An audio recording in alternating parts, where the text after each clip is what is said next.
Pemirsa, viral kebijakan Institut Teknologi Bandung atau ITB menyediakan skema cicilan pembayaran uang kuliah tunggal melalui pinjaman online. Warganet pun sempat mengeluhkan biaya bulanan platform yang dinilai tinggi. ITB buka suara terkait skema pembayaran UKT mahasiswa melalui pinjol. Melalui siaran pers yang dilayangkan, menerangkan mahasiswa ITB memiliki banyak pilihan dalam pembayaran uang kuliah yang dilayani beragam bank. Pembayaran tersebut bisa melalui virtual account, kartu kredit, maupun lembaga non-bank khusus pendidikan yang sudah terdaftar dan diawasi Otoritas Jasa Keuangan. Kebijakan ini mendapat beragam reaksi dan komentar dari masyarakat. Di antaranya yang menyayangkan ITB sebagai salah satu universitas terkemuka di Indonesia seolah-olah melegalkan pinjol. Tak hanya itu, bahkan KM ITB juga mencatat ada 100 mahasiswa yang terbebani tunggakan UKT. Beberapa narasi yang ada di media ini saya pikir ini sebenarnya ada keliru, Kang. Karena masalah utama yang saat ini dirasakan oleh teman-teman di KM ITB itu bukan merupakan masalah pinjaman online semata, namun lebih ke masalah terdapatnya kendala pada pembayaran UKT atau tunggakannya itu sendiri. Di mana berdasarkan laporan dari beberapa teman-teman mahasiswa yang didapati oleh teman-teman KM, saat ini tercatat total 120 mahasiswa yang mengalami tunggakan UKT dan terancam tidak bisa mengikuti kuliah karena kebijakan baru dari ITB memaksa mereka untuk dapat mencutikan diri ketika mereka tidak dapat membayar tunggakannya tersebut. Teman-teman dari KM ITB memiliki sikap bahwasannya kami menolak segala bentuk komersialisasi akan mekanisme pembayaran UKT yang mana seharusnya itu tidak menjadi hak dasar dari tiap mahasiswa dari ITB itu sendiri. Karena kita selalu dibilang oleh senior-senior kami selalu dikatakan oleh abang kakak kami bahwasannya tidak ada sejarahnya di sini ITB tidak membolehkan mahasiswa untuk berkuliah karena masalah finansial. Sebelumnya ramai di media sosial, kampus Institut Teknologi Bandung bekerja sama dengan pinjol Dana Cita untuk pembayaran UKT mahasiswa. Diketahui Dana Cita mematok bunga 1,75% per bulan dan biaya persetujuan 3%. Adapun mahasiswa yang meminjam dapat memilih opsi pembayaran dalam waktu 6 bulan atau 12 bulan. Terkait hal tersebut, warganet pun sempat mengeluhkan biaya bulanan platform yang dinilai tinggi. Seorang korban yang tertimpa baliho di kawasan Kemayoran, Jakarta Pusat Minggu lalu kondisinya mulai membaik. Pemirsa, seorang ibu yang menjadi korban baliho roboh di Jalan Bendungan Jago, Kemayoran, Jakarta Pusat, kini kondisinya kian membaik. Peristiwa terjadi ketika korban sedang mengendarai motor dan karena hujan deras, korban berteduh untuk memakai jas hujan. Namun tiba-tiba baliho yang berada di pinggir jalan roboh dan menimpa wajah korban. Akibatnya korban pun mendapatkan sejumlah jahitan. Beruntung, korban mendapat bantuan dari salah seorang caleg Dewan Perwakilan Daerah Dapil DKI Jakarta, Ilyas Abdullah, merasa korban terbantu selama pengobatan.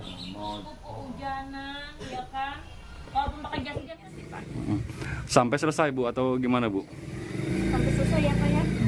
Dibantuin? Iya, terima kasih banget ya. Udah mau bertanggung jawab gitu loh, Pak.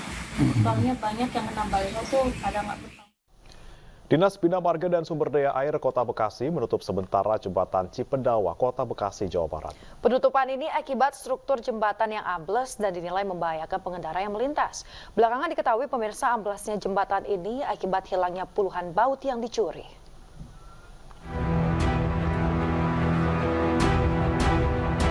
Sejumlah baut penyambung tiang penyanggah jembatan di Jembatan Cipendawa, Kelurahan Bojong Menteng, Kota Bekasi, Jawa Barat, hilang.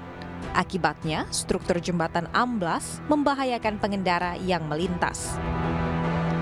Dinas Bina Marga Sumber Daya Air Kota Bekasi langsung menutup sementara jembatan Cipendawa dan mengalihkan akses jalan dari arah Jati Asih menuju Bantar Gebang ke jembatan sisi sebelahnya menjadi 2 arah. Ratusan santri Pondok Pesantren Darul Arafah Raya menjambut kedatangan Ketua Harian Nasional DPP Partai Perindo TGB Muhammad Zainul Majdi. Dalam kunjungannya kali ini, TGB memberikan tausiah dan mengajak para santri agar terus menuntut ilmu dan beramal soleh. TGB yang juga merupakan Wakil Ketua TPN Ganjar Mahfud MD ini menekankan para santri agar belajar untuk menjunjung tinggi etika dan agama. Semua porosnya adalah sumber daya manusia. Santri Darul Arafah adalah bagian dari anak-anak muda Indonesia akan membangun Indonesia ke depan. Ya, saya mengajak bahwa di dalam kontestasi yang kita lakukan ini hendaknya kita menjunjung tinggi etika dan agama. Kami sangat bangga atas kehadiran beliau tadi hadir memberikan motivasi kepada anak-anak kami, dan tentu beliau menekankan bahwa moral, etika dan adab itu lebih tinggi dari ilmu. Dalam kunjungannya ke pesantren Darul Arafah, TGB didampingi Ketua DPW Partai Perindo Sumut, Rudi Zulham Hasibuan, Ketua Bapilu Partai Perindo Sumut, Tengku Eri Duradi, dan Wakil Ketua Tim Pemenangan Daerah Ganjar Mahfud Sumut, Ramses Simbolon. Dari Deli Serdang, Sumatera Utara, Amiruddin, iNews melaporkan. Pemirsa, Anda kembali di iNews Pagi bersama saya Yasmina Tania dan rekan saya Bremana Tenaya. Kita ke informasi jelang pemilu. Pemirsa, Aiman Wicaksono, juru bicara Tim Pemenangan Nasional Ganjar Mahfud, selesai menjalani pemeriksaan sebagai saksi terlapor di kasus tudingan polisi tidak netral. Selama 12 jam diperiksa di Polda Metro Jaya, Aiman dicecar sebanyak 59 pertanyaan dan ponsel miliknya disita penyidik. Pertama, saya apresiasi tadi Bapak Haritanu Sudibyo, ya, Ketua Umum Partai Perindo dan juga Eksekutif Chairman dari MNC Group hadir ke sini, datang untuk menjenguk saya meskipun tidak diperkenankan untuk bertemu saya. Tapi saya menghargai betul dari hati saya yang paling dalam bahwa pimpinan saya tertinggi itu memberikan apresiasi, memberikan perhatian begitu besar terhadap kami di sini yang terus kemudian untuk menghadapi apa yang kami terima pada hari ini.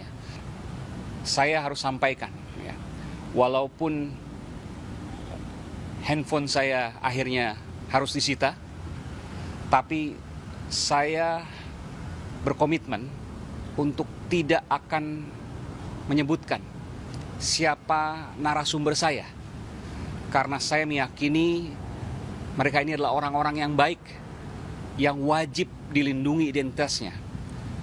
Bukan siapa yang penting, tapi apa isi pesannya. Bagi saya itu yang kemudian harus disampaikan.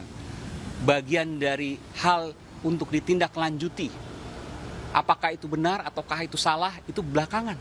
Tapi yang penting adalah mereka menyampaikan sesuatu untuk ditindaklanjuti agar pemilu ini berjalan dengan jujur dan adil. Saya akan tunjukkan salah satu contohnya ini, ya. Ini saya tutup nomornya, ya. Ini sebutkan jelas di sini. Kami nggak mau institusi rusak. Ya, saya tutup sekali lagi nomornya dan fotonya oleh orang-orang yang menjual kewenangan. Ya, pesan-pesan ini yang kami sudah sampaikan ke para penyidik, dan pesan-pesan ini ada beberapa lembar, ada puluhan lembar ini, ya, yang saya juga sudah sampaikan ke tim hukum sebagai bagian dari barang bukti. Tapi saya sekali lagi, saya Aiman Wicaksono dan juga saya yakin punya semangat yang sama teman-teman di TPN, bahwa kami tidak akan membuka narasumbernya. Dengan resiko, tentu saya punya resiko atas hal itu, tapi saya tidak akan pernah membuka siapa narasumber saya. Biarkan resiko itu saya ambil, karena saya meyakini mereka orang-orang yang baik, dan mereka orang-orang yang wajib dilindungi identitasnya. Tapi pesannya...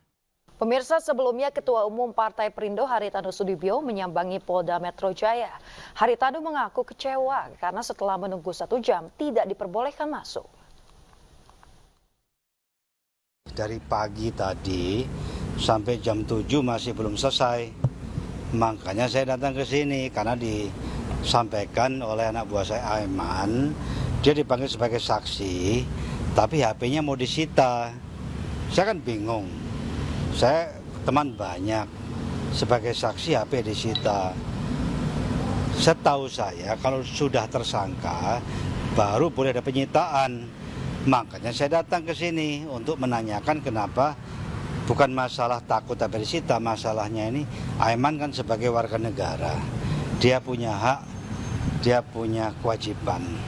Yang saya tahu sebagai saksi tidak pernah ada barang yang disita dari saksi. Kalau sebagai tersangka, memang itu sudah wajar. Maka saya datang ke sini, tapi saya kecewa sekali. Saya datang 1 jam saya nunggu, duduk di ruang tamu nggak boleh masuk. Terus saya dikasih kabar HP-nya disita. Ya makanya saya keluar, sudah terlanjur. Saya keluar, sekarang saya di depan Bapak Ibu, ya awak media semua. Saya mau pulang, cuma saya kecewa. Ya kecewa, intinya begini. Kalau sebagai saksi bisa ada penyitaan, besok-besok ada 10 saksi, 20 saksi, 30 saksi, 100 saksi, semua bisa disita. Kepastian hukum di Indonesia itu seperti apa? Kita sebagai warga negara, sebagai rakyat, ingin ada kepastian hukum. Supaya apa yang kita kerjakan itu ada kepastian. Kita tahu mana yang benar, mana yang salah. Aiman Wicaksono akan menggunakan hak tolak dan melindungi identitas narasumber atas pernyataan dirinya yang menyebut aparat tidak netral pada Pilpres 2024. Selain itu, latar belakang Aiman sebagai seorang jurnalis saat melakukan konferensi pers semestinya diusut oleh Dewan Pers, bukan polisi.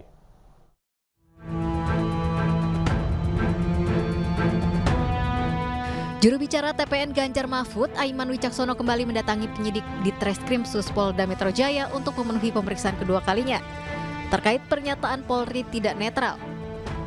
Sebelum menjalani pemeriksaan, Aiman memastikan bahwa yang ia sampaikan mengenai oknum polisi tidak netral berasal dari sumber yang valid.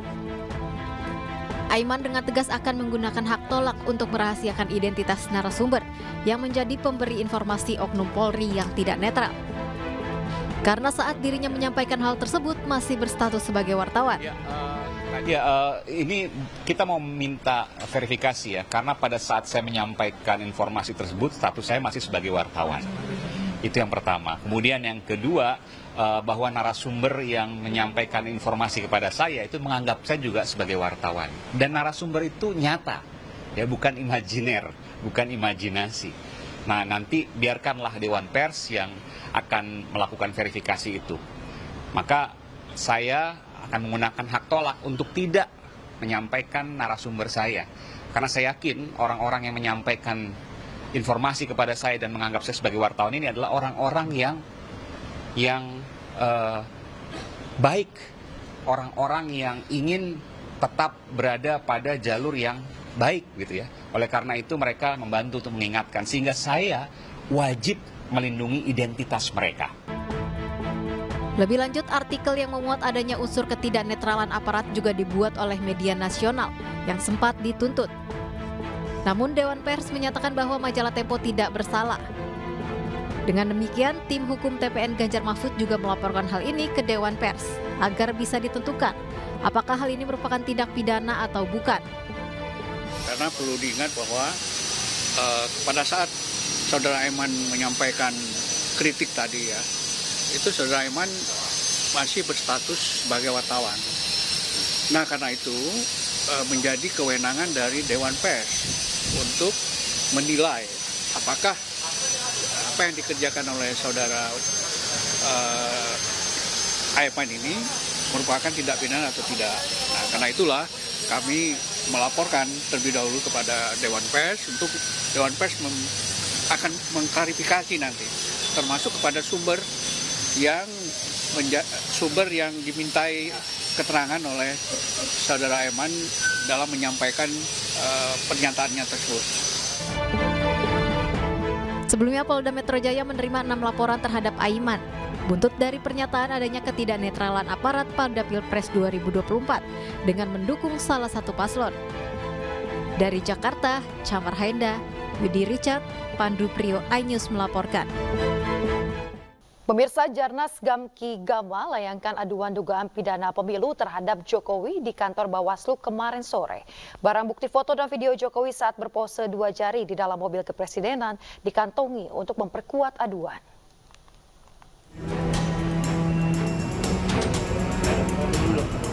Jaringan aktivis nasional Gerakan Angkatan Muda Kristen Indonesia Ganjar Mahfud membuat laporan pengaduan kepada Bawaslu terkait dugaan pidana pemilu terhadap Presiden RI Joko Widodo di kantor Bawaslu, Jakarta Pusat. Hal ini berkaitan dengan tersebarnya foto dan video Presiden Joko Widodo yang berada dalam mobil kepresidenan pada Senin 22 Januari 2024 saat dirinya kunjungan ke Salatiga. Terlihat Jokowi menunjukkan pose dua jari yang disinyalir sebagai simbol dukungannya terhadap paslon 02 Prabowo Gibran.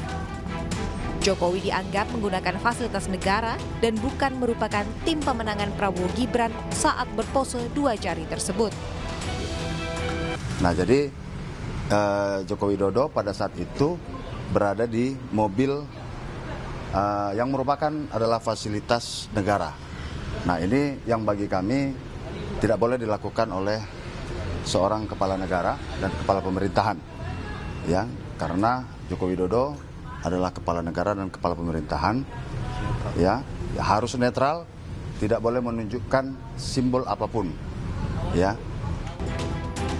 Pihak Jarnas Gamki Gama meminta Bawaslu untuk bersikap netral menanggapi setiap pelanggaran yang terjadi dan melakukan pemeriksaan terhadap Presiden Joko Widodo. Dari Jakarta, Jilami Aulia, Sutrisno, Seto Pratomo, iNews melaporkan. Bantuan sosial atau bansos menjadi polemik karena dianggap sebagai alat mendulang suara.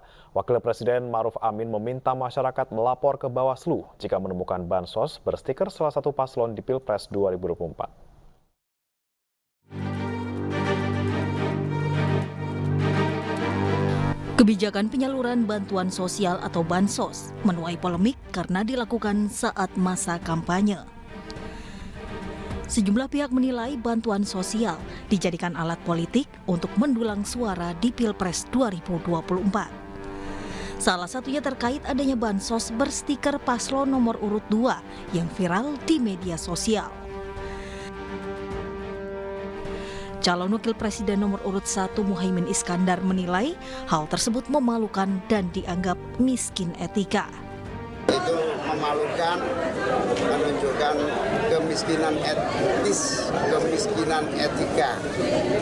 Jadi saya juga minta kepada caleg-caleg pendukung Amin, kepada para pendukung Amin, jangan menumpang hak rakyat. Justru kita harus membantu bansos untuk tersalur kepada yang berhak tanpa menumpanginya. Sementara itu, Wakil Presiden Ma'ruf Amin meminta masyarakat mengadu ke Bawaslu jika menemukan bantuan sosial yang berstiker salah satu pasangan calon. Masalah-masalah yang berkait dengan pemilu, kampanye, ada beras, bansos, ada gambar, itu saya kira supaya disampaikan kepada Bawaslu saja. Nanti Bawaslu yang memberikan apakah itu ada semacam pelanggaran dan apa tidak. Anggaran bantuan sosial di tahun 2024 paling tinggi dibandingkan anggaran bansos 2021 hingga 2023, di mana Indonesia tengah dikebuk pandemi COVID-19.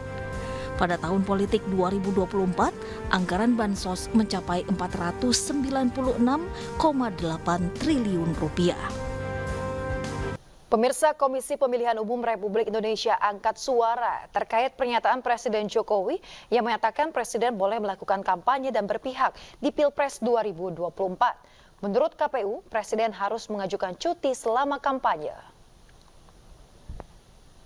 Pemirsa, Komisioner KPU RI Idham Holik menjelaskan, aturan tentang Presiden boleh kampanye tercantum dalam Undang-Undang Nomor 17 Tahun 2027 tentang Pemilu.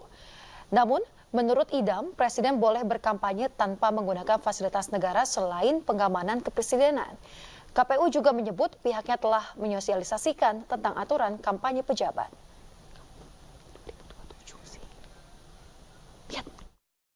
Yang jelas semua pejabat negara menurut Undang-Undang Pemilu, ya, pejabat negara yang diberikan kesempatan atau diperbolehkan melakukan kampanye harus dalam kondisi cuti dan tidak menggunakan fasilitas negara kecuali fasilitas yang dikecualikan seperti pengamanan, ya, protokoler dan kesehatan. Itu pun dilakukan secara profesional dan proporsional. Kami meyakini peserta pemilu maupun pejabat negara, ya, yang sekiranya akan melakukan kampanye sudah dapat memahami aturan yang diberlakukan dalam Undang-Undang Pemilu karena memang KPU telah melakukan sosialisasi kepada peserta pemilu. Ketua Umum Partai Hanura Usman Sabtaudang ini angkat bicara terkait dengan pro kontra pernyataan Presiden Jokowi bahwa Presiden boleh memihak dan berkampanye dalam kontestasi pemilu 2024. Menurut Oso, seorang presiden harus bersikap objektif dan tidak boleh memihak salah satu kelompok dalam pesta demokrasi. Pernyataan tersebut disampaikan Usman Sabtaudang saat menghadiri pembukaan kejuaraan basket di Pontianak, Kalimantan Barat. Oso menilai pernyataan kontroversial Presiden Joko Widodo bahwa Presiden boleh memihak dan berkampanye di pemilu 2024 bertentangan dengan pernyataan Jokowi sebelumnya yang mengatakan Presiden dan aparat sipil negara harus netral mendukung ketiga paslon. Memihak-mihak lah, Presiden itu harus objektif karena dia Presiden Republik Indonesia milik rakyat Indonesia.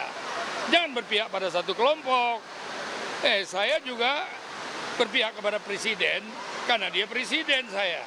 Tapi kalau Presiden berpihak kepada satu kelompok, saya nggak berpihak kepada Presiden. Ya. Pemirsa, Presiden Joko Widodo menjawab soal pernyataannya yang menyebut Presiden dan Menteri boleh berpihak dan kampanye di Pilpres 2024. Menurut Jokowi, aturan itu sudah tertuang di Undang-Undang Nomor 17 Tahun 2017 tentang Pemilihan Umum. Undang-Undang Nomor 7 Tahun 2017 jelas menyampaikan di pasal 299 bahwa Presiden dan Wakil Presiden mempunyai hak melaksanakan kampanye. Jelas. Jadi yang saya sampaikan ketentuan mengenai undang-undang pemilu. Jangan ditarik kemana-mana. Ya. Kemudian juga pasal 281 juga jelas bahwa kampanye pemilu yang mengikut sertakan Presiden, Wakil Presiden harus memenuhi ketentuan, tidak menggunakan fasilitas dalam jabatan kecuali fasilitas pengamanan, dan menjalani cuti di luar tanggungan negara.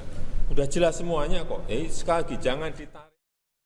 Pemirsa, peduli terhadap kesehatan menjadi salah satu fokus Partai Perindo untuk mensejahterakan masyarakat Indonesia. Komitmen ini dibuktikan dengan rutin menggelar pemeriksaan kesehatan gratis dan membantu peningkatan produktivitas rakyat kecil.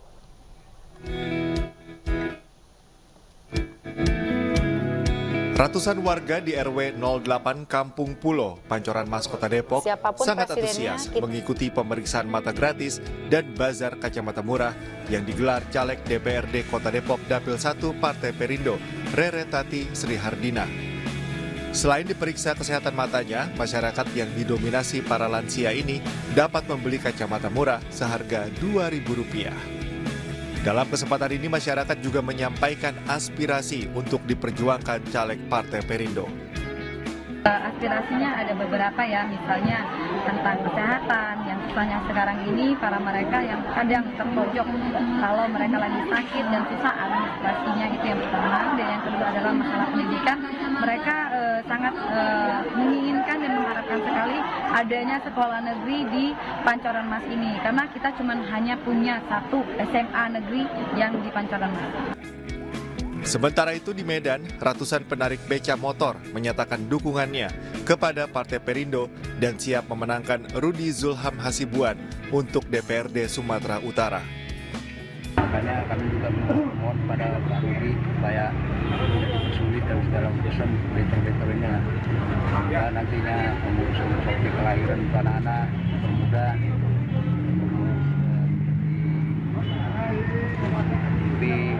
nantinya untuk parameter ini supaya mungkin bagaimana mendapatkan cicilan untuk betornya, mungkin kerusakannya dan sebagainya. Itu akan kita godok nanti saat kita duduk nanti di DPR. Para penarik betor juga mendaftar sebagai anggota partai pendukung Capres-Cawapres Ganjar Mahfud ini dan menerima kartu tanda anggota berasuransi. Tim Liputan iNews melaporkan.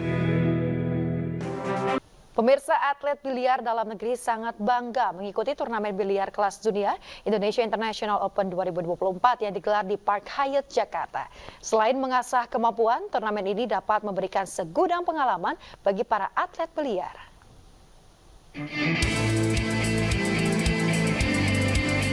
Atlet biliar tanah air sangat antusias mengikuti turnamen biliar kelas dunia yang digelar PB Popsi Indonesia International Open 2024.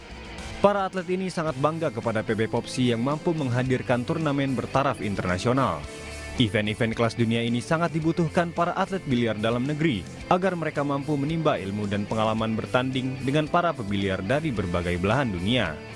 Dengan adanya event seperti ini kita bisa melihat kemampuan atlet-atlet Indonesia bersaing dengan atlet-atlet internasional dan juga bagus buat atlet-atlet Indonesia buat kedepannya bisa go internasional. Para atlet biliar ini juga mengucapkan terima kasih kepada Ketua Umum PB Popsi Haritanu Sudibyo yang telah memberikan gerakan luar biasa demi kemajuan olahraga biliar di tanah air. Ini event yang luar biasa. Terima kasih untuk Pak Haritano artinya dan jajarannya yang selalu membuat gebrakan yang luar biasa. Kan gebrakan pertama itu dibuat adanya full circuit. Itu juga dampak positif untuk atlet nasional juga sangat baik karena di situ terciptakan oleh point ranking. Harapannya kalau bisa ya memang seperti PB Popsi ya mengirimkan atlet-atlet Indonesia ke luar lah.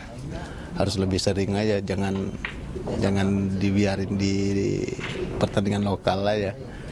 Turnamen Indonesia International Open 2024 diikuti oleh 128 atlet senior dan 16 atlet junior yang berasal dari 20 negara di seluruh dunia. Turnamen ini menghadirkan dua kategori, yakni 10 ball untuk atlet senior dan 9 ball untuk junior U17. Dari Jakarta, Widya Bayujati, iNews melaporkan. Informasi lainnya pemirsa, sebuah perusahaan pengelola daging dan ternak di pasar Australia dan juga internasional menggelar program bagi para pelaku industri restoran dan hotel. Program ini bertujuan untuk memberikan edukasi tentang daging sapi Australia.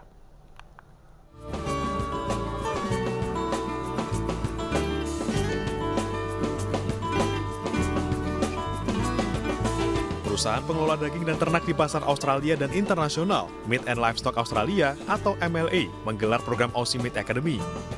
Bertempat di Swiss Hotel Peak Avenue, Jakarta Utara Rabu lalu, program ini menyasar para pelaku industri restoran dan hotel. Yang menarik dalam program ini adalah demo butchery untuk mengedukasi bagaimana cara memotong dan mengolah bagian daging sapi yang tidak biasa digunakan atau secondary cut.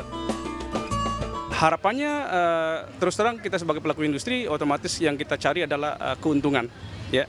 Dengan kita beralih dari premium cut yang harganya lumayan tinggi, kita pindah ke cut yang harganya lebih terjangkau. Otomatis kita jual ke tamu juga, tamunya masih berasa terjangkau, tapi tidak menomorduakan kualitas. Kegiatan serupa juga digelar MLA sehari setelahnya di Liberta Kitchen and Bar Jakarta Pusat. Bekerja sama dengan Prima Rasa Group, program ini bertujuan untuk mengenalkan daging sapi Australia, khususnya dari negara bagian Queensland. Jadi dari masterclass, dari workshop ini ingin memperkenalkan potongan-potongan daging yang berbeda juga. Yang namanya seperti ram cap atau misalnya top side. Mungkin tidak begitu sering dilihat di dalam menu atau di supermarket, tapi sebenarnya rasanya juga cukup khas dan juga harganya juga lebih terjangkau dan sangat khusus, sangat sesuai untuk masakan-masakan Indonesia ataupun internasional. Program yang sudah berjalan selama 2 tahun ini diharapkan tidak hanya mampu mengedukasi para chef di industri kuliner Indonesia, namun juga sekaligus memperkenalkan keistimewaan daging sapi asal negeri Kangguru. Dari Jakarta, Tim Liputan iNews melaporkan. Pemirsa, salah satu bank BUMN menggelar acara Economic Outlook 2024 dengan mengundang nasabah prioritas. Gelaran acara membahas perkembangan seputar bisnis, ekonomi, dan juga politik.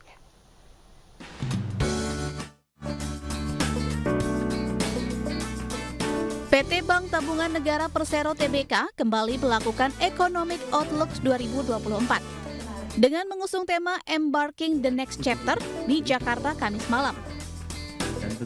Dalam sambutannya, Wakil Direktur Utama PT Bank Tabungan Negara Persero Tbk, Oni Febriarto Raharjo mengatakan Ekonomi Outlook BTN 2024 ini bagian dari kewajiban BTN dalam memberikan literasi kepada nasabah BTN prioritas terhadap perekonomian dan politik di tahun 2024. sehingga dapat menjadi suatu langkah dalam proses peningkatan pengelolaan resiko perbankan atas tantangan di masa depan.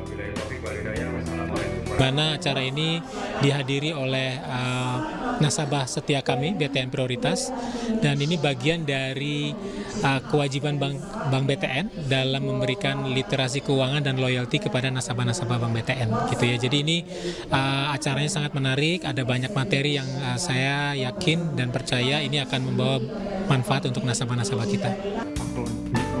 Selain menghadirkan pembicara yang kompeten di bidang perbankan, Economic Outlook BTN 2024 juga memberikan apresiasi dan loyalty untuk nasabah setia BTN Prioritas, serta memperkenalkan berbagai jenis produk keuangan dan investasi sesuai kebutuhan nasabah. Dari Jakarta, Rizky Ihwal, Eri Nugraha, iNews melaporkan. Pemirsa, Anda kembali di iNews Pagi bersama saya Yasmina Tania dan rekan saya Bremana Tenaya. Pemirsa, 4 rumah ludes terbakar di tengah pemukiman padat penduduk di Desa Galeso, Polewali Mandar, Sulawesi Barat. Penyebab kebakaran diduga akibat korsleting listrik.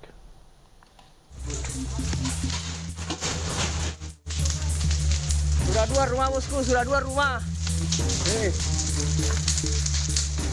Kebakaran hebat dengan cepat melahap 4 rumah di Desa Galeso, Kecamatan Wonomulyo, Sulawesi Barat.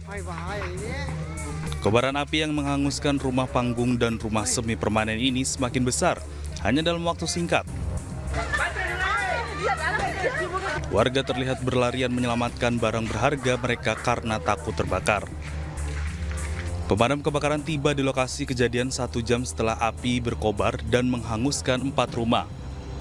7 mobil pemadam kebakaran diterjunkan untuk memadamkan api. Mungkin untuk korban jiwa Pak, alhamdulillah nihil. Cuman ada 2 kendaraan roda 2 yang terbakar jenis motor. Kendala kami Pak terkait dengan laporan yang masuk itu agak lambat, jadi sehingga api mudah cepat membesar dan menghanguskan 4 rumah. Kebakaran ini diduga karena adanya percikan api dari arus pendek listrik di salah satu rumah panggung milik warga yang ditinggalkan dalam kondisi kosong. Selain itu, material bangunan yang mudah terbakar menyebabkan api merembet dengan cepat ke rumah lainnya. Meski tak ada korban jiwa, namun kerugian ditaksir mencapai ratusan juta rupiah. Dari Polewali Mandar, Sulawesi Barat, Huzair Zainal, iNews melaporkan.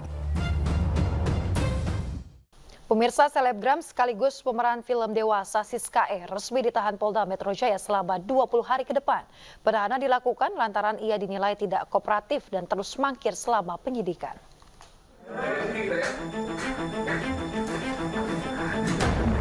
Setelah diperiksa penyidik Subdit Siber Ditreskrimum Polda Metro Jaya, Siska E resmi ditahan selama 20 hari ke depan.